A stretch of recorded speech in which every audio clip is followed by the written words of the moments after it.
Bienvenue sur Classique en lecture.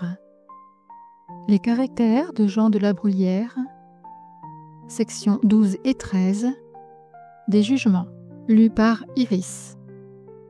Rien ne ressemble plus à la vive persuasion que le mauvais entêtement, de là les partis, les cabales, les hérésies. L'on ne pense pas toujours constamment au même sujet, l'entêtement et le dégoût se suivent de près. Les grandes choses étonnent et les petites rebutent. Nous nous apprivoisons avec les unes et avec les autres par l'habitude. Deux choses toutes contraires nous préviennent également, l'habitude et la nouveauté. Il n'y a rien de plus bas et qui convienne mieux au peuple que de parler en termes magnifiques de ceux mêmes dont l'on pensait très modestement avant leur élévation. La faveur des princes n'exclut pas le mérite et ne le suppose pas aussi. Il est étonnant qu'avec tout l'orgueil dont nous sommes gonflés et la haute opinion que nous avons de nous-mêmes et de la bonté de notre jugement, nous négligions de nous en servir pour prononcer sur le mérite des autres. La vogue, la faveur populaire, celle du prince, nous entraîne comme un torrent. Nous louons ce qui est loué bien plus que ce qui est louable. Je ne sais s'il n'y a rien au monde qui coûte davantage à approuver et à louer que ce qui est plus digne d'approbation et de louange, et si la vertu, le mérite, la beauté, les bonnes actions, les beaux ouvrages, ont un effet plus naturel et plus sûr que envie, jalousie et empathie. Ce n'est pas d'un saint dont un dévot sait dire du bien, mais d'un autre dévot. Si une belle femme approuve la beauté d'une autre femme, on peut conclure qu'elle a mieux que ce qu'elle approuve. Si un poète loue les vers d'un autre poète, il y a à parier qu'ils sont mauvais et sans conséquence. Les hommes ne se goûtent qu'à peine les uns les autres, n'ont qu'une faible pente à s'approuver réciproquement. Action, conduite, pensée, expression, rien ne plaît, rien ne contente. Ils subsistent à la place de ce qu'on leur récite, de ce qu'on leur dit ou de ce qu'on leur lit, ce qu'ils auraient fait eux-mêmes en pareille conjoncture, ce qu'ils penseraient ou ce qu'ils écriraient sur un tel sujet. Et ils sont si pleins de leurs idées qu'il n'y a plus de place pour celles d'autrui. Le commun des hommes est si enclin au dérèglement et à la bagatelle, et le monde est si plein d'exemples, ou pernicieux ou ridicules, que je croirais assez que l'esprit de singularité, s'il pouvait avoir des bornes et ne pas aller trop loin, approcherait fort de la droite raison et d'une conduite régulière. Il faut faire comme les autres. Maxime suspecte, qui signifie presque toujours « il faut mal faire », dès qu'on l'entend au-delà de ces choses purement extérieures, qui n'ont point de suite, qui dépendent de l'usage, de la mode ou des bienséances. Si les hommes sont hommes, plutôt qu'ours ou panthères, s'ils sont équitables, s'ils se font justice à eux-mêmes et qu'ils la rendent aux autres, que deviennent les lois, leurs textes et le prodigieux accablement de leurs commentaires? Que devient le pétitoire et le possessoire et tout ce que l'on appelle jurisprudence? Où se réduisent même ceux qui doivent tout leur relief et toute leur enflure à l'autorité où ils sont établis de faire valoir ces mêmes lois? Si ces mêmes hommes ont de la droiture et de la sincérité, s'ils sont guéris de la prévention, où sont évanouies les disputes de l'école, la scoliatique et les controverses? S'ils sont tempérants, chastes et modérés, que leur sert le mystérieux jargon de la médecine et qui est une mine d'or pour ceux qui s'avisent de le parler? Légistes, docteurs, médecins, quelle chute pour vous! Si nous pouvions tous nous donner le mot de devenir sages. De combien de grands hommes, dans les différents exercices de la paix et de la guerre, aurait-on dû se passer? À quel point de perfection et de raffinement n'a-t-on pas porté de certains arts et de certaines sciences qui ne devaient point être nécessaires et qui sont dans le monde comme des remèdes à tous les maux dont notre malice est l'unique source? Que de choses depuis Varron, que Varron a ignorées. Ne nous suffirait-il pas même de n'être que savants, que comme Platon ou comme Socrate? Tel à un sermon, à une musique ou dans une galerie de peinture, a entendu à sa droite et à sa gauche, sur une chose précisément la même, des sentiments précisément opposés. Cela me ferait dire volontiers que l'on peut hasarder, dans tout genre d'ouvrage, d'y mettre le bon et le mauvais, le bon plaît aux uns et le mauvais aux autres. L'on ne risque guère davantage d'y mettre le pire, il a ses partisans. Le phénix de la poésie chantante renaît de ses cendres. Il a vu mourir et revivre sa réputation en un même jour. Ce juge, même si infaillible et si ferme dans ses jugements, le public a varié sur son sujet. Ou il se trompe, ou il s'est trompé. celui qui prononcerait aujourd'hui que Q, en un certain genre, est mauvais poète, parlerait presque aussi mal que s'il eût dit, il y a quelque temps, il est bon poète. CP était fort riche, et CN ne l'était pas. La pucelle et Rodogune méritaient chacun une autre aventure. Ainsi, l'on a toujours demandé pourquoi, dans telle ou telle profession, celui-ci avait fait sa fortune, et cet autre l'avait manqué. Et en cela, les hommes cherchent la raison de leurs propres caprices, qui, dans des conjonctures pressantes, de leurs affaires, de leurs plaisirs, de leur santé et de leur vie, leur font souvent laisser les meilleurs et prendre les pires. La condition des comédiens était infâme chez les Romains et honorable chez les Grecs. Qu'est-elle chez nous? On pense d'eux comme les Romains, on vit avec eux comme les Grecs. Il suffisait à Bathile d'être pantomime pour être couru des dames romaines, à Roé de danser au théâtre, à Rossi et Nérine de représenter dans les chœurs pour s'attirer une foule d'amants. La vanité et l'audace, suite d'une trop grande puissance, avaient ôté aux Romains le goût du secret et du mystère. Ils se plaisent à faire du théâtre public celui de leurs amours. Ils n'étaient point jaloux de l'amphithéâtre et partageaient avec une multitude de charmes de leur maîtresse. Leur goût n'allait qu'à laisser voir qu'ils aimaient, non pas une belle personne ou une excellente comédienne, mais une comédienne. Rien ne découvre mieux dans quelle disposition sont les hommes à l'égard des sciences et des belles lettres, et de quelle utilité ils les croient dans la République, que le prix qu'ils y ont mis et l'idée qu'ils se forment de ceux qui ont pris le parti de les cultiver. Il n'y a point d'art si mécanique, ni de si viles conditions, où les avantages ne soient plus sûrs, plus prompts et plus solides. Le comédien couché dans son carrosse jette de la boue au visage de Corneille, qui est à pied. Chez plusieurs, savants et pédants sont anonymes. Souvent où le riche parle, et parle de doctrine, c'est au docte à se faire, à écouter, à applaudir, s'ils veulent du moins ne passer que pour doctes. Il y a une sorte de hardiesse à se souvenir devant certains esprits la honte de l'érudition. L'on trouve chez eux une prévention tout établie contre les savants, à qui ils ôtent les manières du monde, le savoir-vivre, l'esprit de société, et qu'ils renvoient ainsi dépouillés à leur cabinet et à leurs livres. Comme l'ignorance est un état paisible et qui ne coûte aucune peine, l'on s'y range en foule, et elle forme à la cour et à la ville un nombreux parti qui l'emporte sur celui des savants. S'ils élèguent en leur faveur les noms d'Estée, de Harlay, Bossuet, Seguier, Montausier, Varde, Chevreuse, Novion, Lamoignon, Scudéry, Pélisson, et de tant d'autres personnages également doctes et polis, s'ils osent même citer les grands noms de Chartres, de Condé, de Conti, de Bourbon, du Maine, de Vendôme, comme des princes qui ont su joindre aux plus belles et aux plus hautes connaissances de l'atticisme des Grecs et l'urbanité des Romains, l'on ne feint point de leur dire que ce sont des exemples singuliers, et s'ils ont recours à de solides raisons, elles sont faibles comme la voix de la multitude. Il semble néanmoins que l'on devrait décider sur cela avec plus de précaution, et se donner seulement la peine de douter si ce même esprit, qui fait faire de si grands progrès dans les sciences, qui fait bien penser, bien juger, bien parler et bien écrire, ne pourrait point encore servir à être poli. Il faut très peu de fond pour la politesse dans les manières, il en faut beaucoup pour celle de l'esprit. Il est savant, dit un politique, il est donc incapable d'affaires. Je ne lui confierai pas l'état de ma garde-robe. Et il a raison. Ossate, Ximénès, Richelieu étaient savants. Étaient-ils habiles? Ont-ils passé pour de bons ministres? Il sait le grec, continue l'homme d'État. C'est un Grimaud, c'est un philosophe.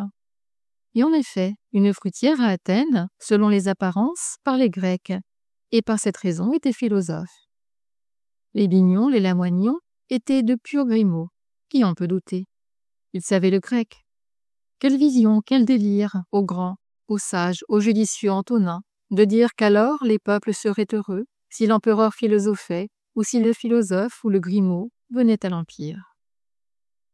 Les langues sont la clé ou l'entrée des sciences, et rien davantage. Le mépris des unes tombe sur les autres. Il ne s'agit point si les langues sont anciennes ou nouvelles, mortes ou vivantes, mais si elles sont grossières ou polies, si les livres qu'elles ont formés sont d'un bon ou d'un mauvais goût. Supposons que notre langue pût un jour avoir le sort de la grecque et de la latine. Serait-on pédant, quelques siècles après qu'on ne la parlerait plus, pour lire Molière ou La Fontaine? Je nomme Euripyle, et vous dites « c'est un bel esprit ». Vous dites aussi de celui qui travaille une poutre, il est charpentier, et de celui qui refait un mur, il est maçon. Je vous demande quel est l'atelier où travaille cet homme de métier, ce bel esprit. Quelle est son enseigne? À quel habit le reconnaît-on? Quels sont ses outils? Est-ce le coin? Est-ce le marteau et l'enclume? Où font-il, où cogne-t-il son ouvrage? Où l'expose-t-il en vente? Un ouvrier se pique d'être ouvrier. Euripyle se pique-t-il d'être un bel esprit?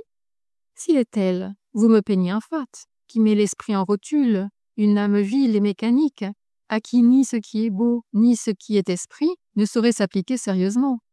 Et s'il est vrai qu'il ne se pique de rien, je vous entends, c'est un homme sage et qui a de l'esprit.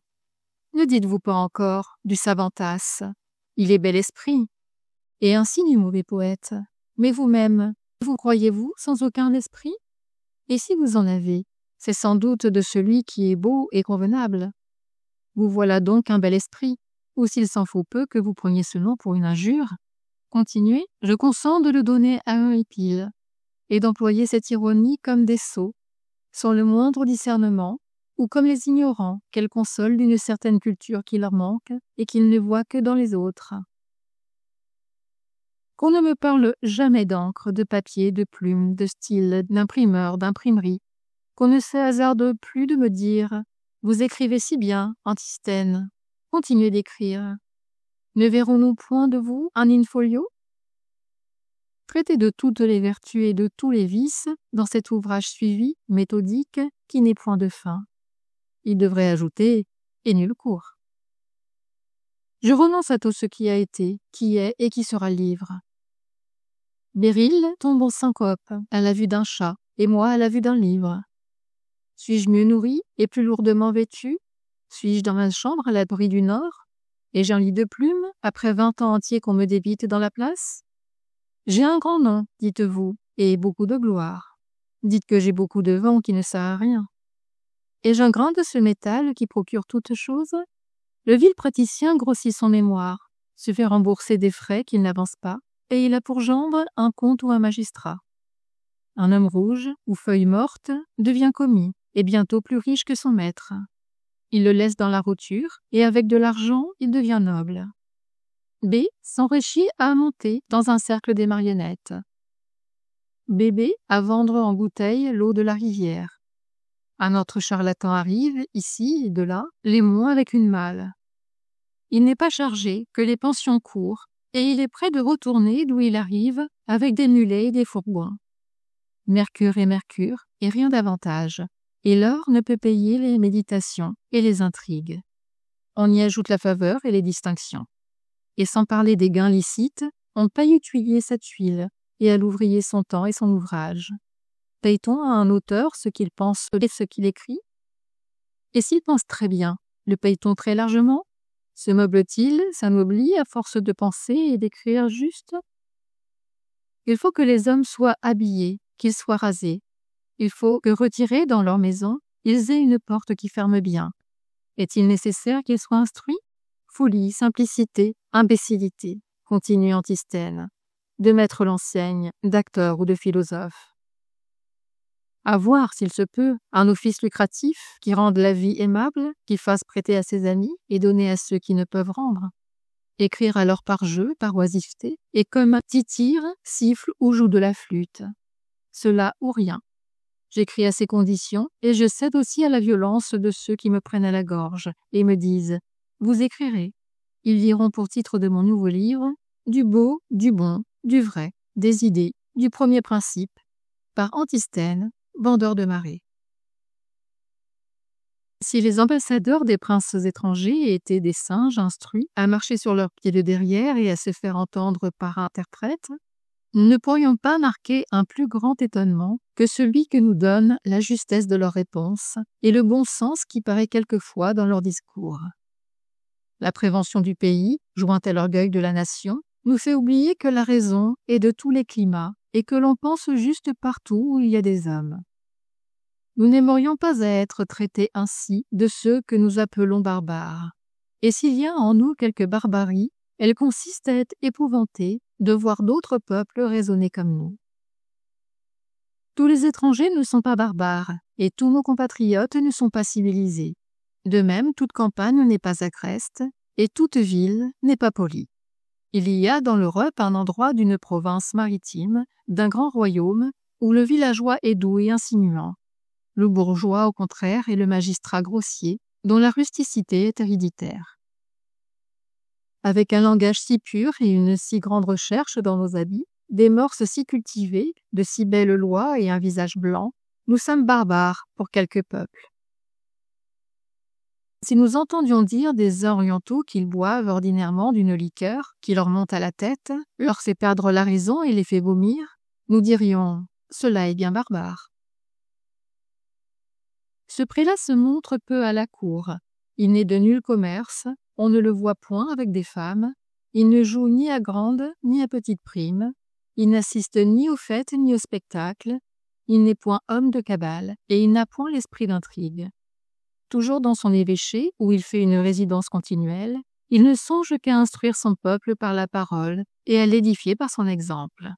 Il consume son bien en des aumônes et son corps par la pénitence.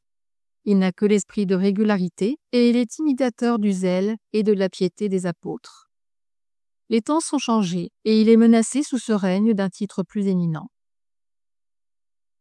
Ne pourrait-on point faire comprendre aux personnes d'un certain caractère et d'une profession sérieuse, pour ne rien dire de plus, qu'ils ne sont point obligés à faire dire d'eux qu'ils jouent, qu'ils chantent et qu'ils badinent comme les autres hommes, et qu'à les voir si plaisants et si agréables, on ne croirait point qu'ils fussent d'ailleurs si réguliers et si sévères. Oserait-on même leur insinuer qu'ils s'éloignent par de telles manières de la politesse dont ils se piquent, qu'elle assortit au contraire et conforme les dehors aux conditions, qu'elle évite le contraste et de monter le même homme sous des figures différentes et qui font de lui un composé bizarre ou un grotesque? Il ne faut pas juger des hommes comme d'un tableau, d'une figure, sur une seule et première vue. Il y a un intérieur et un cœur qu'il faut approfondir. Le voile de la modestie couvre le mérite, et le masque de l'hypocrisie cache la malignité. Il n'y a qu'un très petit nombre de connaisseurs qui discernent et qui soient en droit de prononcer. Ce n'est que peu à peu, et forcé même par le temps et les occasions, que la vertu parfaite et le vice consommé viennent enfin à se déclarer. Fragment. Il disait que l'esprit de cette belle personne était un diamant bien mis en œuvre, et continuant de parler d'elle. C'est, ajoutait-il, comme une nuance de raison et d'agrément qui occupe les yeux et le cœur de ceux qui lui parlent. On ne sait si l'on aime ou si l'on admire.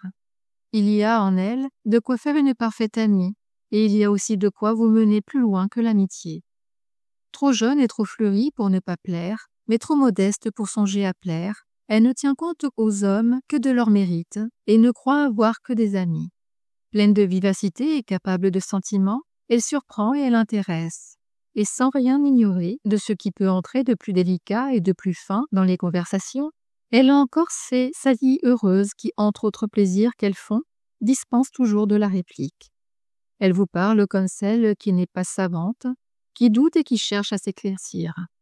Et elle vous écoute comme celle qui sait beaucoup, qui connaît le prix de ce que vous lui dites, et auprès de qui vous ne perdez rien de ce qui vous échappe. Loin de s'appliquer à vous contredire avec esprit et d'imiter Elvire, qui aime mieux passer pour une femme vive que marquée du bon sens et de la justesse, elle s'approprie vos sentiments, elle les croit siens, elle les entend, elle les embellit. Vous êtes content de vous d'avoir pensé si bien et d'avoir mieux dit encore que vous n'aviez cru. Elle est toujours au-dessus de la vanité, soit qu'elle parle, soit qu'elle écrive, elle oublie les traits où il faut des raisons. Elle a déjà compris que la simplicité est éloquente. S'il s'agit de servir quelqu'un et de vous jeter dans les mêmes intérêts, laissant à Elvire les jolis discours et les belles lettres qu'elle met à tout usage. Artémis n'emploie auprès de vous que la sincérité, l'ardeur, l'empressement et la persuasion. Ce qui domine en elle, c'est le plaisir de la lecture, avec le goût des personnes, de nom et de réputation, moins pour en être connue que pour les connaître. On peut la louer d'avance de toute la sagesse qu'elle aura un jour et de tout le mérite qu'elle se prépare par les années, puisqu'avec une bonne conduite, elle a de meilleures intentions, des principes sûrs, utiles à celles qui sont comme elle exposées aux soins et à la flatterie, et qu'étant assez particulière, sans pourtant être farouche, ayant même un peu de penchant pour la retraite, il ne lui saurait peut-être manquer que les occasions, ou ce qu'on appelle un grand théâtre, pour y faire briller toutes ses vertus. Une belle femme, aimable dans son naturel, elle ne perd rien à être négligée et sans autre parure que celle qu'elle tire de sa beauté et de sa jeunesse. Une grâce naïve éclate sur son visage, anime ses moindres actions. Il y aurait moins de péril à la voir avec tout l'attirail de l'ajustement et de la mode. De même, un homme de bien est respectable par lui-même et indépendant de tous les dehors dont il voudrait céder pour rendre sa personne plus grave et sa vertu plus spacieuse. Un air réformé, une modestie outrée, la singularité de l'habit, une ample calotte, n'ajoutent rien à la probité, ne relèvent pas le mérite. Ils le fardent et font peut-être qu'il est moins pur et moins ingénu. Une gravité trop étudiée devient comique.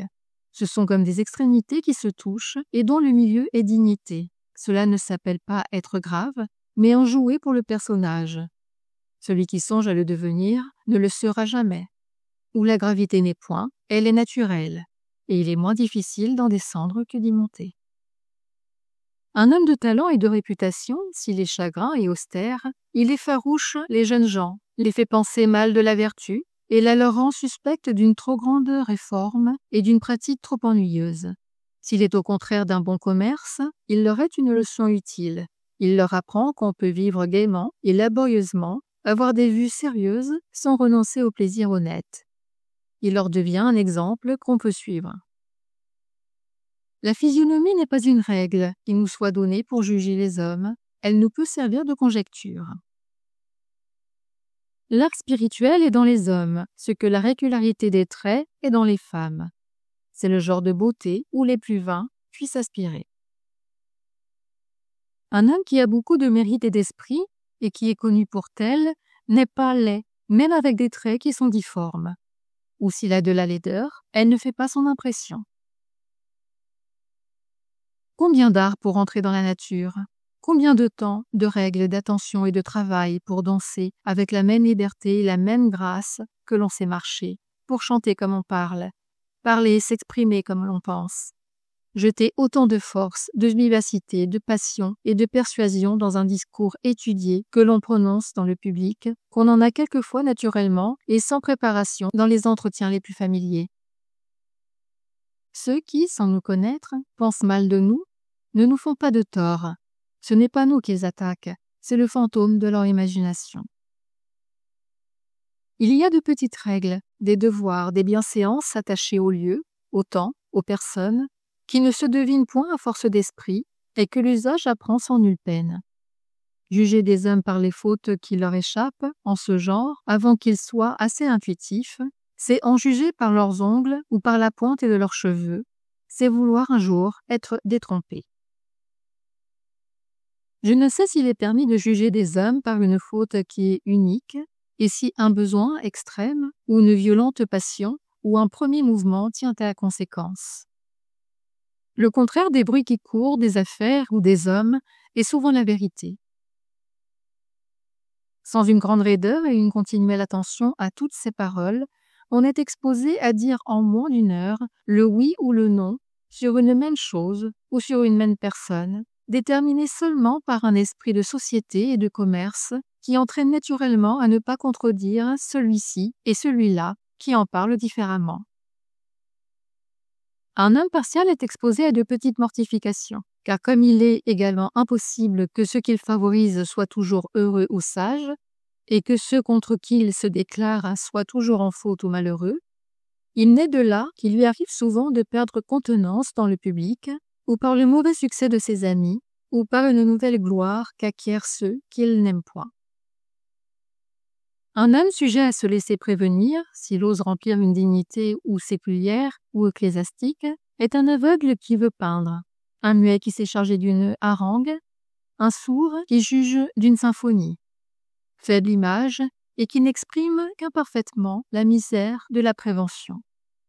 Il faut ajouter qu'elle est un mal désespéré, incurable, qui infecte tous ceux qui s'approchent du malade, qui fait déserter les égaux, les inférieurs, les parents, les amis, jusqu'aux médecins.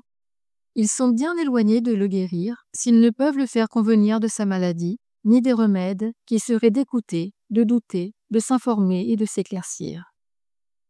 Les flatteurs, les fourbes, ceux qui ne délient leur langue que pour le mensonge et l'intérêt, sont les charlatans en qui il se confie et qui lui font avaler tout ce qui leur plaît. Ce sont eux aussi qui l'empoisonnent et qui le tuent. La règle de Descartes, qui ne veut pas qu'on décide sur les moindres vérités avant qu'elles soient connues clairement et distinctement, est assez belle et assez juste pour devoir s'étendre au jugement que l'on fait des personnes. Rien ne nous venge mieux des mauvais jugements que les hommes font de notre esprit, de nos mœurs et de nos manières, que l'indignité et le mauvais caractère de ceux qu'ils approuvent. Du même fond dont on néglige un homme de mérite, l'on sait encore admirer un sot. Un sot est celui qui n'a pas même ce qu'il faut d'esprit pour être fat. Un fat est celui que les sots croient un homme de mérite. L'impertinent est un fat outré. Le fat lasse, ennuie, dégoûte, rebute. L'impertinent rebute, aigrit, irrite, offense. Il commence où l'autre finit. Le fat est entre l'impertinent et le sot. Il est composé de l'un et de l'autre. Lévis parle d'une dépravation du cœur, les défauts d'un vice de tempérament, le ridicule d'un défaut d'esprit. L'homme ridicule est celui qui, tant qu'il demeure tel, a les apparences du sot. Le sot ne se tire jamais du ridicule, c'est son caractère. L'on y entre quelquefois avec de l'esprit, mais l'on en sort. Un erreur de fait jette un homme sage dans le ridicule. La sottise est dans le sot, la fatuité dans le fat et l'impertinence dans l'impertinent. Il semble que le ridicule réside tantôt dans celui qui, en effet, est ridicule, et tantôt dans l'imagination de ceux qui croient voir le ridicule où il n'est point et ne peut être. La grossièreté, la rusticité, la brutalité peuvent être les vices d'un homme d'esprit. Le stupide est un sot qui ne parle point, en cela plus supportable que le sot, qui parle. La même chose souvent est dans la bouche d'un homme d'esprit une naïveté ou un bon mot, et dans celle d'un sot, une sottise. Si le fat pouvait craindre de mal parler, il sortirait de son caractère. L'une des marques de la médiocrité de l'esprit est de toujours compter. Le sot est embarrassé de sa personne, le fat a l'air libre et assuré, l'impertinent passe à l'effronterie, le mérite a de la pudeur. Le suffisant est celui en qui la pratique de certains détails que l'on honore du nom d'affaires se trouve jointe à une très grande médiocrité d'esprit. Un grain d'esprit et une once d'affaires, plus qu'il n'en entre dans la composition du suffisant, font l'important. Pendant qu'on ne fait que rire de l'important, il n'a pas un autre nom. Dès qu'on s'en plaint, c'est l'arrogant. L'honnête homme tient le milieu entre l'habile homme et l'homme de bien, quoique dans une distance illégale de ces deux extrêmes. La distance qu'il y a de l'honnête, homme à l'habile, homme s'affaiblit de jour à autre, et est sur le point de disparaître. L'habile homme est celui qui cache ses passions, qui entend ses intérêts, qui y consacre beaucoup de choses, qui a su acquérir du bien ou en conserver. L'honnête homme est celui qui ne vole pas sur les grands chemins et qui ne tue personne, dont les vices, enfin, ne sont pas scandaleux. On connaît assez qu'un homme de bien est honnête homme, mais il est plaisant d'imaginer que tout honnête homme n'est pas homme de bien. L'homme de bien est celui qui n'est ni un saint ni un dévot et qui s'est borné à n'avoir que de la vertu. Talent, goût, esprit, bon sens, choses différentes, non incompatibles. Entre le bon sens et le bon goût, il y a la différence de la cause à son effet. Entre esprit et talent, il y a la proportion du tout à sa partie. Appellerais-je homme d'esprit celui qui, borné et renfermé dans quelque art, ou même dans une certaine science qu'il exerce dans une grande perfection, ne montre hors de là ni jugement, ni mémoire, ni vivacité, ni mœurs, ni conduite, qui ne m'entend pas, qui ne pense point, qui s'énonce mal. Un musicien, par exemple, qui après m'avoir comme enchanté par ses accords, semble s'être remis avec son luth dans un même étui, ou n'être plus en cet instrument qu'une machine démontée, à qui il manque quelque chose et dont il n'est pas permis de ne rien attendre. Que dirais-je encore de l'esprit du jeu? Pourrait-on me le définir? Ne faut-il ni prévoyance, ni finesse, ni habileté pour jouer l'ombre ou les échecs? Et s'il en faut, pourquoi voit-on des imbéciles qui excellent et de très beaux génies qui n'ont pu même atteindre la médiocrité, à qui une pièce ou une carte dans les mains trouble la vue et fait perdre connaissance?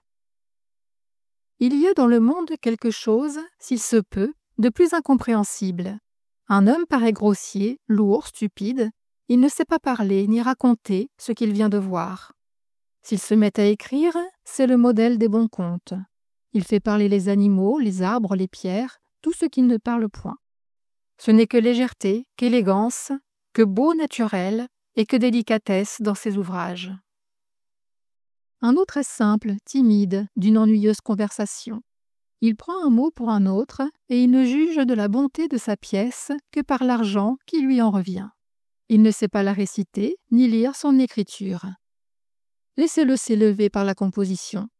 Il n'est pas au-dessous d'Auguste, de Pompée, de Nicomède, d'Héraclius. Il est roi et un grand roi. Il est politique, il est philosophe. Il entend de faire parler des héros, de les faire agir. Il peint les Romains. Ils sont plus grands et plus romains dans ses vers que dans leur histoire. Voulez-vous quelque autre prodige? Concevez un homme facile, doux, complaisant, traitable, et tout à coup violent, colère, fougueux, capricieux. Imaginez-vous un homme simple, ingénu, crédule, badin, volage, un enfant aux cheveux gris.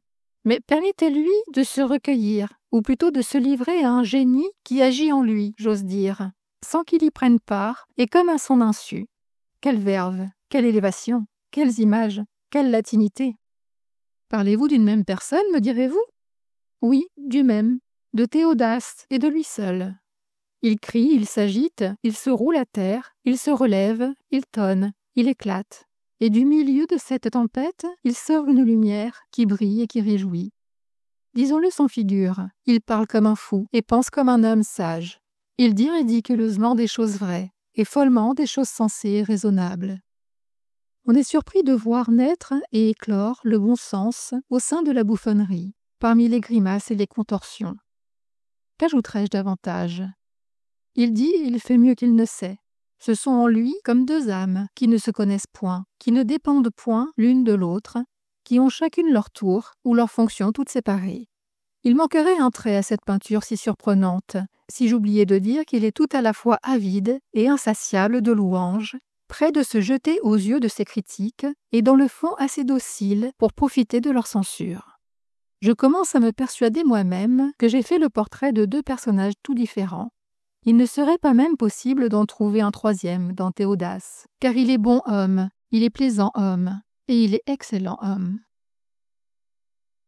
Après l'esprit de discernement, ce qu'il y a au monde de plus rare, ce sont les diamants et les perles. Tel, connu dans le monde par de grands talents, honoré et chéri partout où il se trouve, est petit dans son domestique et aux yeux de ses proches, qu'il n'a pu réduire à l'estimer. Tel autre, au contraire, prophète dans son pays, jouit d'une vogue qu'il a parmi les siens et qui, resserré dans l'enceinte de sa maison, s'applaudit d'un mérite rare et singulier qui lui est accordé par sa famille dont il est l'idole, mais qu'il laisse chez soi toutes les fois qu'il sort et qu'il ne porte nulle part. Tout le monde s'élève contre un homme qui entre en réputation. À peine ce qu'il croit ses amis lui pardonnent-ils un mérite naissant et une première vogue, qui semble l'associer à la gloire dont ils sont déjà en possession. L'on ne se rend qu'à l'extrémité, et après que le prince s'est déclaré par les récompenses, tous alors se rapprochent de lui, et de ce jour-là seulement, il prend son rang d'homme de mérite. Nous affectons souvent de louer avec exagération des hommes assez médiocres et de les élever, s'il se pouvait, jusqu'à la hauteur de ceux qui excellent, ou parce que nous sommes là d'admirer toujours les mêmes personnes, ou parce que leur gloire ainsi partagée offense moins notre vue et nous devient plus douce et plus supportable. On voit des hommes que le vent de la faveur pousse d'abord à pleine voile, Ils perdent en un moment la terre de vue et font leur route. Tout leur rit, tout leur succède. Action, ouvrage, tout est comblé d'éloges et de récompenses. Ils ne se montrent que pour être embrassés et félicités. Il y a un rocher immobile qui s'élève sur une côte. Les flots se brisent aux pieds. La puissance, les richesses, la violence, la flatterie, l'autorité, la faveur, tous les vents ne l'ébranlent pas. C'est le public où ces gens échouent. Il est ordinaire et comme naturel de juger du travail d'autrui seulement par rapport à celui qui nous occupe. Ainsi, le poète, rempli de grandes et sublimes idées, estime peu le discours de l'orateur, qui ne s'exerce souvent que sur des simples faits. Et celui qui écrit l'histoire de son pays ne peut comprendre qu'un esprit raisonnable emploie sa vie à imaginer des fictions et à trouver une rime. De même, le bachelier, plongé dans les 4 premiers siècles, traite toute autre doctrine de science triste, vaine et inutile, pendant qu'il est peut-être méprisé du géomètre. Tel a assez d'esprit pour exceller dans une certaine matière et en faire des leçons qui en manquent pour voir qu'il doit se taire sur quelque autre dont il n'a qu'une faible connaissance. Il sort hardiment des limites de son génie, mais il s'égare et fait que l'homme illustre parle comme un sot. Hérille, soit qu'il parle, qu'il harangue ou qu'il écrive, veut citer. Il fait dire au prince des philosophes que le vin enivre et à l'orateur romain que l'eau le tempère. S'il se jette dans la morale, ce n'est pas lui, c'est le divin Platon qui assure que la vertu est aimable, le vice odieux, ou que l'un et l'autre se tournent en habitude. Les choses les plus communes, les plus triviales, et qu'il est même capable de penser, il veut les devoir aux anciens, aux latins, aux grecs. Ce n'est ni pour donner plus d'autorité à ce qu'il dit, ni peut-être pour se faire honneur de ce qu'il sait. Il veut citer. C'est souvent hasarder un bon mot et vouloir le perdre que de le donner pour sien. Il n'est pas relevé, il tombe avec des gens d'esprit ou qui se croient tels, qui ne l'ont pas dit et qui devaient le dire. C'est au contraire le faire valoir que de le rapporter comme d'un autre. Ce n'est qu'un fait et qu'on ne se croit pas obligé de savoir. Il est dit avec plus d'insinuation et reçu avec moins de jalousie. Personne n'en souffre, on rit s'il faut rire, et s'il faut admirer, on admire. On a dit de Socrate qu'il était en délire, et que c'était un fou tout plein d'esprit. Mais ceux des Grecs qui parlaient ainsi d'un homme si sage passaient pour fou. Ils disaient « Quel bizarre portrait nous fait ce philosophe! Quelles mœurs étranges et particulières ne décrit-il point! Où a-t-il rêvé, creusé, rassemblé des idées si extraordinaires? Quelle couleur, quel pinceau! Ce sont des chimères! » Ils se trompaient. C'étaient des monstres, c'étaient des vices, mais peints au naturel. On croyait les voir, ils faisaient peur. Socrate s'éloignait du cynique, il épargnait les personnes et blâmait les mœurs qui étaient mauvaises. Celui qui est riche par son savoir-faire connaît un philosophe, ses préceptes, sa morale et sa conduite, et n'imaginant pas, dans tous les hommes, une autre fin de toutes leurs actions que celle qu'il s'est proposée lui-même toute sa vie, dit en son cœur. Je le plains, je l'obtiens échoué, ce rigide censeur. Il s'égare, il est hors de route.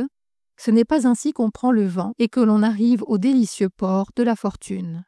Et selon ses préceptes, il raisonne juste. Je pardonne, dit Antistius, à ceux que j'ai loués dans mon ouvrage, s'ils m'oublient. Qu'ai-je fait pour eux? Ils étaient louables. Je le pardonnerai moins à tous ceux dont j'ai attaqué les vices, sans toucher à leur personne. S'ils me devaient un aussi grand bien que celui d'être corrigé, mais comme c'est un événement qu'on ne voit point, il suit de là que ni les uns ni les autres ne sont tenus de me faire du bien. L'on peut, ajoute ce philosophe, envier ou refuser à mes écrits leur récompense. On ne saurait en diminuer la réputation, et si on le fait, qui m'empêchera de le mépriser? Il est bon d'être philosophe, il n'est guère utile de passer pour tel. Il n'est pas permis de traiter quelqu'un de philosophe, ce sera toujours lui dire injure, jusqu'à ce qu'il ait plu aux hommes d'en ordonner autrement, et en restituant un si beau nom son idée propre et concevable, de lui concilier toute l'estime qui lui est due. Il y a une philosophie qui nous élève au-dessus de l'ambition et de la fortune, qui nous égale, que dis-je, qui nous place plus haut que les riches, que les grands et que les puissants, qui nous fait négliger les postes et ceux qui les procurent, qui nous exempte de désirer, de demander, de prier, de solliciter, d'importuner, et qui nous sauve même l'émotion et l'excessive joie d'être exaucés. Il y a une autre philosophie qui nous soumet et nous assujettit à toutes ces choses en faveur de nos proches ou de nos amis. C'est la meilleure. C'est abréger et épargner 1000 discours que de penser de certains gens qu'ils sont incapables de parler juste et de condamner ce qu'ils disent, ce qu'ils ont dit et ce qu'ils diront. Nous n'approuvons les autres que par leur rapport que nous sentons qu'ils ont avec nous-mêmes. Et il semble qu'estimer quelqu'un, c'est l'égaler à soi.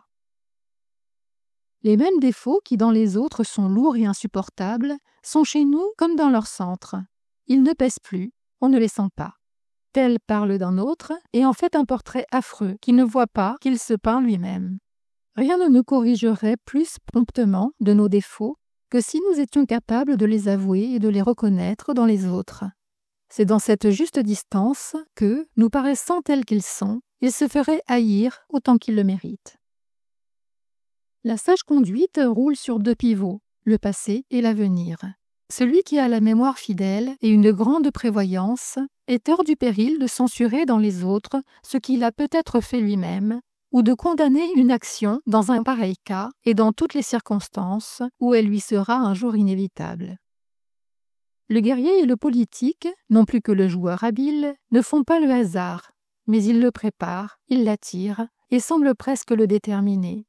Non seulement ils savent que le sot et le poltron ignorent, je veux dire se servir du hasard quand il arrive, ils savent même profiter par leurs précautions et leurs mesures d'un tel ou d'un tel hasard, ou de plusieurs tout à la fois. Si ce point arrive, ils gagnent. Si c'est cet autre, ils gagnent encore. Un même point souvent les fait gagner de plusieurs manières. Ces hommes sages peuvent être loués de leur bonne fortune comme de leur bonne conduite, et le hasard doit être récompensé en eux comme la vertu. Je ne mets au-dessus d'un grand politique que celui qui néglige de le devenir et qui se persuade de plus en plus que le monde ne mérite point qu'on s'en occupe. Il y a dans les meilleurs conseils de quoi déplaire. Ils viennent d'ailleurs que de notre esprit. C'est assez pour être rejeté d'abord par présomption et par humeur, et suivi seulement par nécessité ou par réflexion. Quel bonheur surprenant a accompagné ce favori pendant tout le cours de sa vie! Quelle autre fortune mieux soutenue, sans interruption, sans la moindre disgrâce? Les premiers postes, l'oreille du prince, d'immenses trésors, une santé parfaite et une mort douce. Mais quel étrange compte à rendre d'une vie passée dans la faveur, les conseils que l'on a donnés, de ce que l'on a négligé de donner ou de suivre, des biens que l'on n'a point faits, des maux au contraire que l'on a faits ou par soi-même ou par les autres. En un mot, de toute sa prospérité. L'on gagne à mourir d'être loué de ceux qui nous suivent, souvent sans autre mérite que celui de n'être plus. Le même éloge sort alors pour Caton et pour Pison. Le bruit court que Pison est mort. C'est une grande perte. C'était un homme de bien qui méritait une plus longue vie. Il avait de l'esprit et de l'agrément, de la fermeté et du courage. Il était sûr, généreux, fidèle. Ajoutez, pourvu qu'il soit mort. La manière dont on se récrie sur quelques-uns qui se distinguent par la bonne foi, le désintéressement et la probité, n'est pas tant leur éloge que le décréditement du genre humain. Tel soulage les misérables qui négligent sa famille et laisse son fils dans l'indigence. Un autre élève un nouvel édifice qui n'a pas encore payé les plombs d'une maison qui est achevée depuis 10 années. Un troisième fait des présents et des largesses et ruine ses créanciers. Je demande, la pitié, la libéralité, la magnificence sont-ce les vertus d'un homme injuste? Ou plutôt, si la bizarrerie et la vanité ne sont pas les causes de l'injustice? Une circonstance essentielle à la justice que l'on doit aux autres, c'est de la faire promptement et sans différer. La faire attendre, c'est injustice. Ceux-là font bien ou font ce qu'ils doivent. Celui qui dans toute sa conduite laisse longtemps dire de soi qu'il fera bien, fait très mal. L'on dit d'un grand qui tient table 2 fois le jour et qui passe sa vie à faire digestion, qu'il meurt de faim, pour exprimer qu'il n'est pas riche ou que ses affaires sont fort mauvaises. C'est une figure. On le dirait plus à la lettre de ses créanciers. L'honnêteté, les égards et la politesse des hommes avancés en âge, de l'un et l'autre sexe, me donnent bonne opinion de ce qu'on appelle le vieux temps. C'est un excès de confiance dans les parents d'espérer tout de la bonne éducation de leurs enfants et une grande erreur de n'en attendre rien et de la négliger. Quand il serait vrai, ce que plusieurs disent, que l'éducation ne donne point à l'homme un autre cœur ni une autre complexion, qu'elle ne change rien dans son fond et ne touche qu'aux superficies, je ne laisserai pas de dire qu'elle ne lui est pas utile. Il n'y a de l'avantage que pour celui qui parle peu. La présomption est qu'il a de l'esprit, et s'il est vrai qu'il n'en manque pas, la présomption est qu'il la excelle. Ne songez qu'à soi et au présent, source d'erreur dans la politique. Le plus grand malheur, après celui d'être convaincu d'un crime, est souvent d'avoir à s'en justifier. Tels arrêts nous déchargent et nous renvoient absous, qui sont infirmés par la voix du peuple. Un homme est fidèle à de certaines pratiques de religion, on le voit s'en acquitter avec exactitude. Personne ne le loue ni le désapprouve, on n'y pense pas. Tel autre y revient après les avoir négligés 10 années entières. On se récrie, on l'exalte. Cela est libre. Moi, je le blâme d'un si long oubli de ses devoirs, et je le trouve heureux d'y être rentré. Le flatteur n'a pas assez bonne opinion de soi ni des autres. Tels sont oubliés dans la distribution des grâces et font dire d'eux « Pourquoi les oublier ?» Qui, si l'on s'en était souvenu, aurait fait dire « Pourquoi s'en souvenir ? D'où vient cette contrariété ? Est-ce du caractère de ces personnes ou de l'incertitude de nos jugements, ou même de tous les deux ?» L'on dit communément « Après un tel, qui sera chancelier ? Qui sera primat des Gaules ? Qui sera pape ?» On va plus loin. Chacun, selon ses souhaits ou son caprice, fait sa promotion, qui est souvent de gens plus vieux et plus caducs que celui qui est en place. Et comme il n'y a pas de raison qu'une dignité tue, celui qui s'en trouve revêtu, qu'elle sert au contraire à le rajeunir et à donner au corps et à l'esprit de nouvelles ressources. Ce n'est pas un événement fort rare à un titulaire d'enterrer son successeur. La disgrâce éteint les haines et les jalousies. Celui-là peut bien faire qui ne nous aigrit plus par une grande faveur.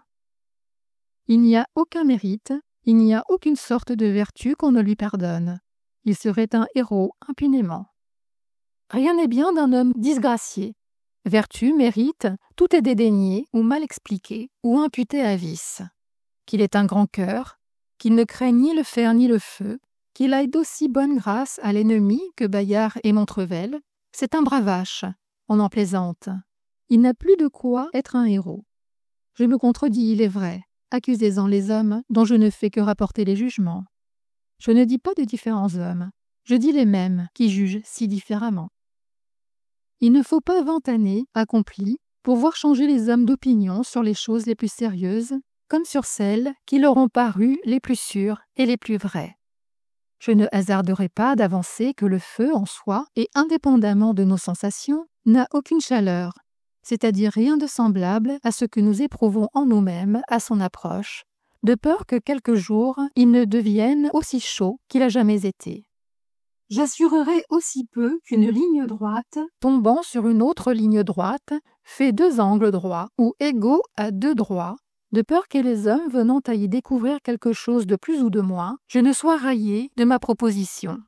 Aussi, dans un autre genre, je dirais, à peine avec toute la France, Vauban est infaillible, on n'en appelle point. Qui me garantirait que dans peu de temps, on n'insinuera pas que même sur le siège, qui est son fort, et où il décide souverainement, il erre quelquefois, sujet aux fautes comme Antiphile. Si vous en croyez des personnes aigries l'une contre l'autre, et que la passion domine, l'homme docte est un savantasse, le magistrat un bourgeois ou un praticien, le financier un maltautier, et le gentilhomme un gentillâtre. Mais il est étrange que de si mauvais noms que la colère et la haine ont su inventer deviennent familiers, et que le dédain, tout froid et tout paisible qu'il est, ose s'en servir. Vous vous agitez pour vous donner un grand mouvement, surtout lorsque les ennemis commencent à fuir et que la victoire n'est plus douteuse, ou devant une ville après qu'elle a capitulé. Vous aimez, dans un combat ou pendant un siège, apparaître en 100 endroits pour n'être nulle part, à prévenir les ordres du général de peur de les suivre, et à chercher les occasions plutôt que les attendre et les recevoir. Votre valeur serait-elle fausse ? Faites garder aux hommes quelques postes où ils puissent être tués et où néanmoins ils ne soient pas tués. Ils aiment l'honneur et la vie. À voir comme les hommes aiment la vie, pouvait-on soupçonner qu'ils aimassent quelque chose plus que la vie et que la gloire qu'ils préfèrent à la vie ne fut souvent qu'une certaine opinion d'eux-mêmes établie dans l'esprit de 1000 gens ou qu'ils ne connaissent point ou qu'ils n'estiment point. Ceux qui, ni guerriers ni courtisans, vont à la guerre et suivent la cour, qui ne font pas un siège mais qui y assistent, ont bientôt épuisé leur curiosité sur une place de guerre, quelque surprenante qu'elle soit, sur la tranchée, sur l'effet des bombes et du canon, sur les coups de main, comme sur l'ordre et le succès d'une attaque qu'ils entrevoient.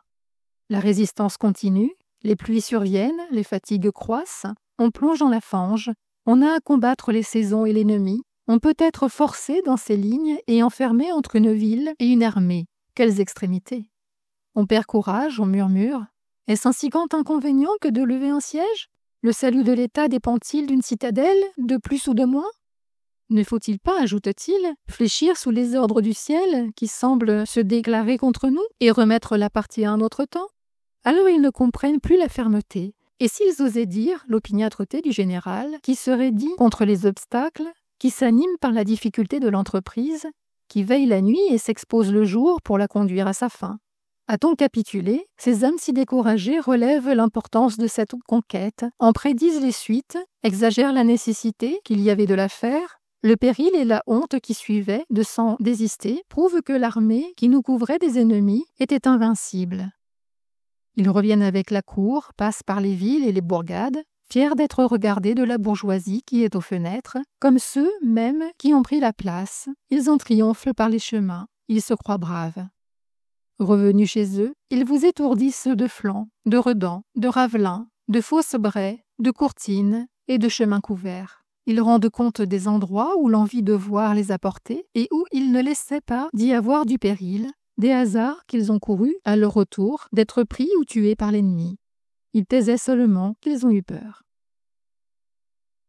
C'est le plus petit inconvénient du monde que de demeurer court dans un sermon ou dans une harangue. Il laisse à l'orateur ce qu'il a d'esprit, de bon sens, d'imagination, de mœurs et de doctrine. Il ne lui ôte rien, mais on ne laisse pas de s'étonner que les hommes, ayant voulu une fois y attacher une espèce de honte et de ridicule, s'exposent par leurs longs et souvent inutiles discours à encourir tout le risque. Ceux qui emploient mal leur temps sont les premiers à se plaindre de sa brièveté. Comme ils le consument à s'habiller, à manger, à dormir, à de sots discours, à se résoudre sur ce qu'ils doivent faire, et souvent à ne rien faire, ils en manquent pour leurs affaires ou pour leurs plaisirs. Ceux, au contraire, qui en font un meilleur usage, en ont de reste. Il n'y a point de ministre si occupé qui ne sache perdre chaque jour 2 heures de temps. Cela va loin à la fin d'une longue vie. Et si le mal est encore plus grand dans les autres conditions des hommes, quelle perte infinie ne se fait pas dans le monde d'une chose si précieuse et dont l'on se plaint qu'on n'a point assez. Il y a des créatures de Dieu qu'on appelle des hommes, qui ont une âme qui est esprit, dont toute la vie est occupée et toute l'attention est réunie à scier du marbre. Cela est bien simple, c'est bien peu de choses. Il y en a d'autres qui s'en étonnent, mais qui sont entièrement inutiles et qui passent les jours à ne rien faire. C'est encore moins que de scier du marbre. La plupart des hommes oublient si fort qu'ils ont une âme et se répandent en tant d'actions et d'exercices où il semble qu'elle est inutile, que l'on croit parler avantageusement de quelqu'un en disant qu'il pense. Cet éloge même est devenu vulgaire, qui pourtant ne met cet homme qu'au-dessus du chien ou du cheval. À quoi vous divertissez-vous? À quoi passez-vous le temps? Vous demandent les sots et les gens d'esprit. Si je réplique que c'est à ouvrir les yeux et à voir, à prêter l'oreille et à entendre, à voir la santé, le repos, la liberté, ce n'est rien dire. Les solides biens, les grands biens, les seuls biens ne sont pas comptés, ne se font pas sentir. Jouez-vous? Masquez-vous? Il faut répondre. Est-ce bien pour un homme que la liberté, si elle peut être trop grande et trop étendue, telle enfin qu'elle ne serve qu'à lui faire désirer quelque chose, qui est d'avoir moins de liberté? La liberté n'est pas oisiveté. C'est un usage libre du temps. C'est le choix du travail et de l'exercice. Être libre en un mot n'est pas ne rien faire. C'est être seul arbitre de ce qu'on fait ou de ce qu'on ne fait point. Quel bien en ce sens que la liberté. César n'était point trop vieux pour penser à la conquête de l'univers. Il n'avait point d'autre béatitude à se faire que le cours d'une belle vie et un grand nom après sa mort. Né fier, ambitieux et se portant bien comme il faisait, il ne pouvait mieux employer son temps qu'à conquérir le monde. Alexandre était bien jeune pour un dessein si sérieux. Il est étonnant que dans ce premier âge, les femmes ou le vin n'aient plus tôt rompu son entreprise. Un jeune prince, une race auguste, l'amour et l'espérance des peuples, donné du ciel pour prolonger la félicité de la terre, plus grand que ses aïeux, fils d'un héros qui est son modèle, a déjà montré à l'univers, par ses divines qualités et par une vertu anticipée, que les enfants des héros sont plus proches de l'être que les autres hommes. Si le monde dure seulement 100 millions d'années, il est encore dans toute sa fraîcheur et ne fait presque que commencer. Nous-mêmes, nous touchons aux premiers hommes et aux patriarches, et qui pourra ne nous pas confondre avec eux dans les siècles si reculés? Mais si l'on juge par le passé de l'avenir, quelles choses nouvelles nous sont inconnues dans les arts, dans les sciences, dans la nature, et j'ose dire, dans l'histoire? Quelle découverte ne fera-t-on point? Quelles différentes résolutions ne doivent pas arriver sur toute la face de la terre, dans les États et dans les empires? Quelle ignorance est la nôtre, et quelle légère expérience que celle de 6 ou 7 000 ans. Il n'y a point de chemin trop long à qui marche lentement et sans se presser. Il n'y a point d'avantage trop éloigné à qui s'y prépare par la patience. Ne faire sa cour à personne, ni attendre de quelqu'un qu'il vous fasse la sienne, douce situation, âge d'or, état de l'homme le plus naturel. Le monde est pour ceux qui suivent les cours et qui peuplent les villes. La nature n'est pour ceux qui habitent la campagne. Eux seuls vivent, eux seuls, du moins, connaissent qu'ils vivent. Pourquoi me faire froid et vous plaindre de ce qui m'est échappé sur quelques jeunes gens qui peuplent les cours? Êtes-vous vicieux, ô Thracie? Je ne le savais pas, et vous me l'apprenez. Ce que je sais est que vous n'êtes plus jeune. Et vous qui voulez être offensé, personnellement, de ce que j'ai dit de quelques grands, ne criez point de la blessure d'un autre. Êtes-vous dédaigneux, malfaisant, mauvais plaisant, flatteur, hypocrite? Je l'ignorais et ne pensais pas à vous. J'ai parlé des grands. L'esprit de modération est une certaine sagesse dans la conduite, laisse les hommes dans l'obscurité. Il leur faut de grandes vertus pour être connus et admirés, ou peut-être de grands vices. Les hommes sur la conduite des grands et des petits indifféremment sont prévenus, charmés, enlevés par la réussite. Il s'en faut peu que le crime heureux ne soit loué comme la vertu même, et que le bonheur ne tienne lieu de toutes les vertus. C'est un noir attentat, c'est une sale et odieuse entreprise que celle que le succès ne saurait justifier. Les hommes, séduits par de belles apparences et de spécieux prétextes, goûtent aisément un projet d'ambition que quelques grands ont médité. Ils en parlent avec intérêt, il leur plaît même par la hardiesse ou par la nouveauté que l'on lui impute. Ils sont déjà accoutumés et n'en attendent que le succès. Lorsque, venant au contraire à avorter, ils décident avec confiance et sans nulle crainte de se tromper qu'il était téméraire et ne pouvait réussir. Il y a de tels projets, d'un si grand éclat et d'une conséquence si vaste, qui font parler les hommes si longtemps, qui font tant espérer ou tant craindre, selon les divers intérêts des peuples, que toute la gloire et toute la fortune d'un homme y sont commises. Il ne peut pas avoir paru sur la scène avec un si bel appareil pour se retirer sans rien dire. Quelques affreux périls qu'il commence à prévoir dans la suite de son entreprise, il faut qu'il l'entame. Le moindre mal, pour lui, est de la manquer. Dans un méchant homme, il n'y a pas de quoi faire un grand homme. Louer ses vues et ses projets, admirer sa conduite, exagérer son habileté à se servir des moyens les plus propres et les plus courts pour parvenir à ses fins. Si ces fins sont mauvaises, la prudence n'y a aucune part. Et où manque la prudence, trouvez la grandeur, si vous le pouvez. Un ennemi est mort qui était à la tête d'une armée formidable, destinée à passer le Rhin. Il savait la guerre et son expérience pouvait être secondée de la fortune. Quel feu de joie a-t-on vu? Quelle fête publique! Il y a des hommes au contraire naturellement odieux, et dont l'aversion devient populaire. Ce n'est point précisément par les progrès qu'ils font, ni par la crainte de ceux qu'ils peuvent faire, que la voix du peuple éclate à leur mort, et que tout tressaille, jusqu'aux enfants, dès que l'on murmure dans les places que la terre enfin en est délivrée. Ô temps, ô mœurs, s'écrie Héraclite. Ô malheureux siècle! Siècle rempli de mauvais exemples, où la vertu souffre, où le crime domine, où il triomphe. Je veux être un Lycaon, un Égiste.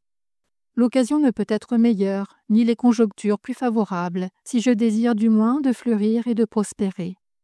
Un homme dit « Je passerai la mer, je dépouillerai mon père et son patrimoine, je le chasserai, lui et sa femme, son héritier, ses terres et ses états. » Et comme il l'a dit, il l'a fait.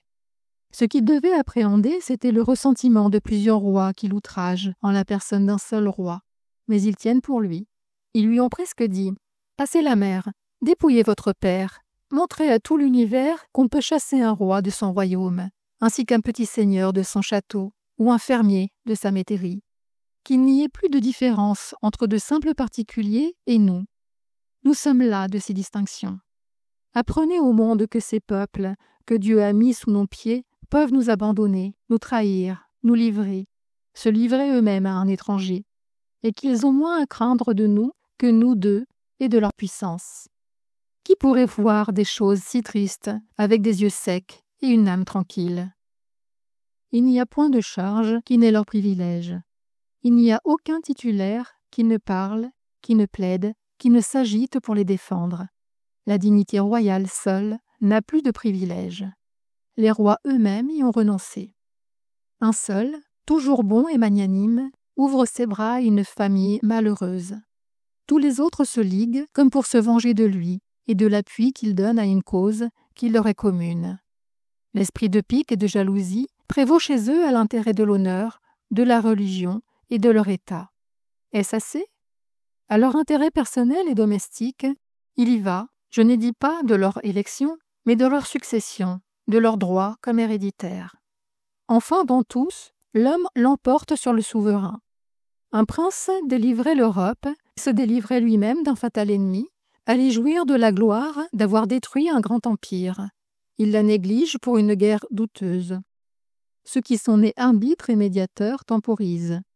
Et lorsqu'ils pourraient avoir déjà employé inutilement leur médiation, ils la promettent. Ô pâtres, continue Héraclite, ô rustres qui habitez sous le chaume et dans les cabanes, si les événements ne vont point jusqu'à vous, si vous n'avez point le cœur percé par la malice des hommes, si on ne parle plus d'hommes dans vos contrées, mais seulement de renards ou de loups cerviers, recevez-moi parmi vous à manger votre pain noir et à boire l'eau de vos citernes. Petits hommes hauts de 6 pieds, tout au plus de 7, qui vous enfermez aux foires comme géants et comme pièces rares dont il faut acheter la vue, dès que vous allez jusqu'à 8 pieds, qui vous donnez sans pudeur à la hautesse et de l'imminence, qui est tout ce que l'on pourrait accorder à ces montagnes voisines du ciel et qui voient les nuages se former au-dessus d'elles. Espèce d'animaux glorieux et superbes, qui méprisez toute autre espèce, qui ne fait pas même comparaison avec l'éléphant et la baleine. Approchez, hommes, répondez un peu à Démocrite. Ne dites-vous pas en commun proverbe, des loups ravissants, des lions furieux, malicieux comme un singe? Et vous autres, qui êtes-vous? J'entends corner sans cesse à mes oreilles. L'homme est un animal raisonnable. Qui vous a passé cette définition? Sont-ce les loups, les singes et les lions? Ou si vous voulez accorder à vous-même? C'est déjà une chose plaisante que vous donniez aux animaux, vos confrères, ce qu'il y a de pire, pour pendre pour vous ce qu'il y a de meilleur. Laissez-les un peu se définir eux-mêmes, et vous verrez comme ils s'oublieront et comme vous serez traités. Je ne parle point, ô hommes, de vos légèretés, de vos folies et de vos caprices, qui vous mettent au-dessous de la taupe et de la tortue, qui vont sagement leur petit train et qui suivent sans varier l'instinct de leur nature. Mais écoutez-moi un moment. Vous dites d'un tiercelet de faucon qui est fort léger et qui fait une belle descente sur la perdrix. Voilà un bon oiseau. Et d'un lévrier qui prend un lièvre corps à corps. C'est un bon lévrier. Je consens aussi que vous disiez d'un homme qui court le sanglier, qui le met aux abois, qui l'atteint et qui le perce. Voilà un brave homme. Mais si vous voyez 2 chiens qui s'aboient, qui s'affrontent, qui se mordent et se déchirent, vous dites « Voilà 2 sots animaux », et vous prenez un bâton pour les séparer. Que si l'on vous disait que tous les chats d'un grand pays se sont assemblés par milliers dans une plaine, et qu'après avoir miaulé tout leur saoul, ils se sont jetés avec fureur les uns sur les autres, et ont joué ensemble de la dent et de la griffe. que de cette mêlée, il est demeuré de part et d'autre 9 à 10 000 chats sur la place, qui ont infecté l'air à 10 lieues de là par leur puanteur. Ne diriez-vous pas, voilà le plus abominable sabbat dont on n'a jamais ouï parler? Et si les loups en faisaient de même? Quels hurlements, quelle boucherie!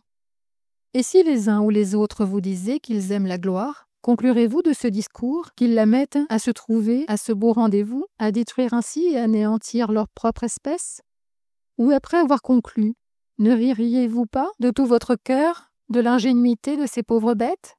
Vous avez déjà, en animaux raisonnables, et pour vous, distingué de ceux qui ne se servent que de leurs dents et de leurs ongles. Imaginez les lances, les piques et les dards, les sabres et les cimeterres, et à mon gré fort judicieusement. Car avec vos seules mains que vous pouviez vous faire les uns aux autres, que vous arrachez les cheveux, vous égratigniez au visage, ou tout au plus, vous arrachez les yeux de la tête, au lieu que vous voilà munis d'instruments commodes qui vous servent à vous faire réciproquement de larges plaies d'où peut couler votre sang jusqu'à la dernière goutte, sans que vous puissiez craindre d'en échapper. Mais comme vous devenez d'année à autre plus raisonnable, vous avez bien enchéri sur cette vieille manière de vous exterminer. Vous avez de petits globes qui vous tuent tout à coup s'ils peuvent seulement vous atteindre à la tête ou à la poitrine. Vous en avez d'autres plus pesants et plus massifs qui vous coupent en 2 parts ou qui vous éventrent, sans compter ceux qui, tombant sur vos toits, enfoncent les planchers, vont du grenier à la cave en enlevant les voûtes et font sauter en l'air avec vos maisons, vos femmes qui sont en couche, l'enfant et la nourrice. Et c'est là encore où gît la gloire. Elle aime le remue-ménage et elle est personne d'un grand fracas.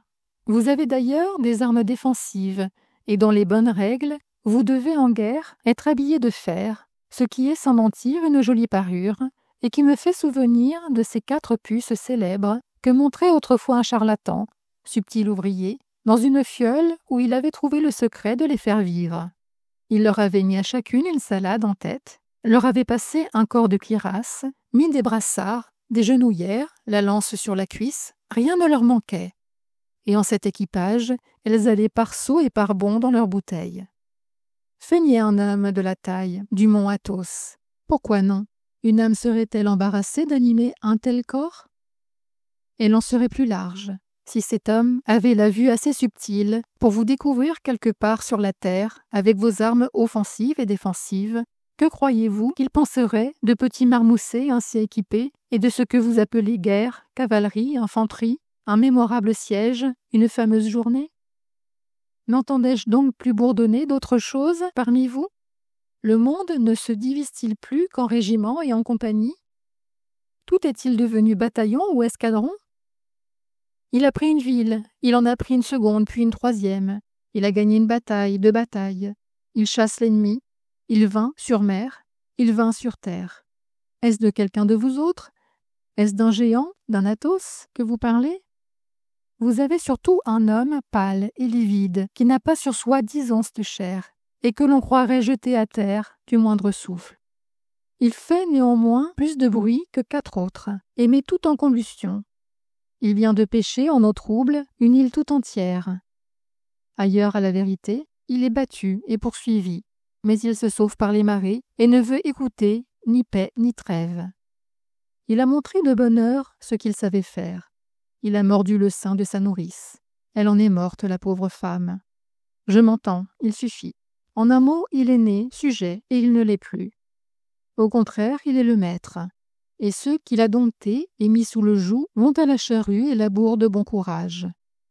Il semble même appréhender, les bonnes gens, de pouvoir se délier un jour et de devenir libres, car ils ont étendu la courroie et allongé le fouet de celui qui les fait marcher.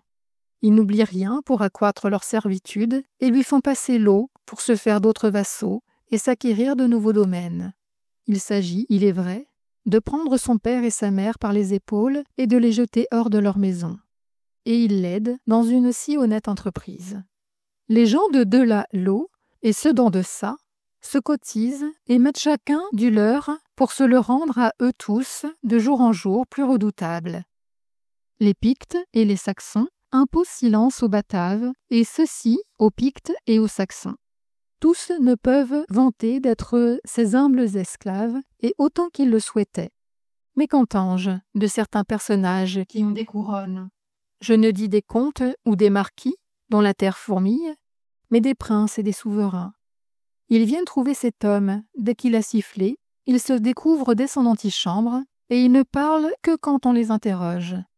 Ce sont là ces mêmes princes si pointilleux, si formalistes sur leur rang et sur leur préséance, et qui consument, pour les régler, les mois entiers dans une diète. Que fera ce nouvel archonte pour payer une si aveugle soumission et pour répondre à une si haute idée qu'on a de lui? S'il se livre une bataille, il doit la gagner, et en personne. Si l'ennemi fait un siège, il doit le lui faire lever, et avec honte, à moins que tout l'océan ne soit entre lui et l'ennemi. Il ne saurait moins faire en faveur de ses courtisans. César lui-même ne doit-il pas venir engrossir le nombre? Il en attend du moins d'importants services, car ou l'archonte échouera avec ses alliés, ce qui est plus difficile qu'impossible à concevoir, ou s'il réussit et que rien ne lui résiste, le voilà tout porté, avec ses alliés jaloux de la religion et de la puissance de César, pour fondre sur lui, pour lui enlever l'aigle et le réduire, lui et son héritier, à la face d'argent et au pays héréditaire. Enfin, c'en est fait, ils se sont tous livrés à lui volontairement, à celui peut-être de qui il devait se méfier davantage. Ésope ne leur dirait-il pas: la gente volatile d'une certaine contrée prend l'alarme et s'effraie du voisinage du lion, dont le seul rugissement lui fait peur. Elle se réfugie auprès de la bête, qui lui fait parler d'accommodement et la prend sous sa protection, qui se termine enfin à les croquer tous, l'un après l'autre. Merci d'avoir écouté les caractères des jugements de La Bruyère sur Classique en lecture. Si cette vidéo vous a plu, vous pouvez la partager. Vous pouvez aussi aider la chaîne à se développer. Pour cela, n'hésitez pas à liker, vous abonner et activer la cloche des notifications pour être prévenu lorsque je sors une nouvelle vidéo de lecture. Vous pouvez également me donner vos impressions dans les commentaires.